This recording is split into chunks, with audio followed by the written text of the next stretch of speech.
Hi, welcome to మన Telugu class. ఈరోజు మనం తెలుగు భాషలోని అక్షరాల గురించి తెలుసుకుందాం. తెలుగు భాషలో మొత్తం 56 అక్షరాలు ఉన్నాయి. వాటిని 3 భాగాలుగా విభజించారు: అచ్చులు, హల్లులు, ఉభయాక్షరాలు. అచ్చులు 16, హల్లులు 37, ఉభయాక్షరాలు 3. ఇప్పుడు వాటిని ఎలా ఉచ్చరించాలో తెలుసుకుందాం.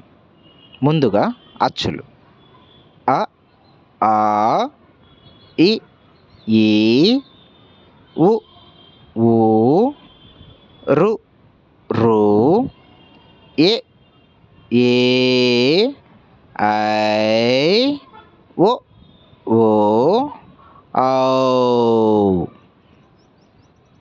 ఇప్పుడు హల్లులను చూద్దాం.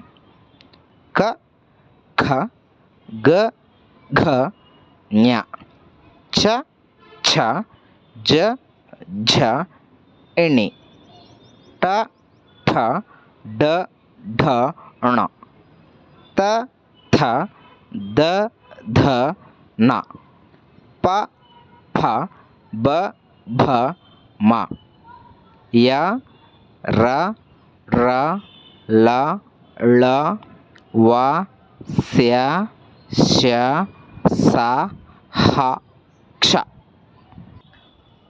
ఇక ఉభయాక్షరాలు: సున్నా, అరసున్నా, విసర్గ. మనం వర్ణమాల చార్ట్లో కొన్ని కొత్త అక్షరాలను గమనించి ఉంటాం.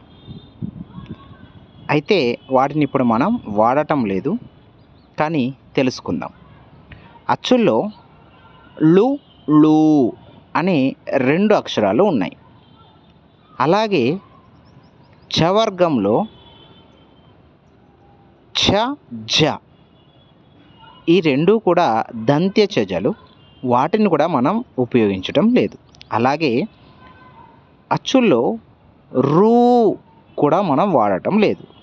ఇక ర, అదే అండి బండిరా అంటాం కదా, దానిని కూడా చాలా అరుదుగానే ఉపయోగిస్తున్నాం.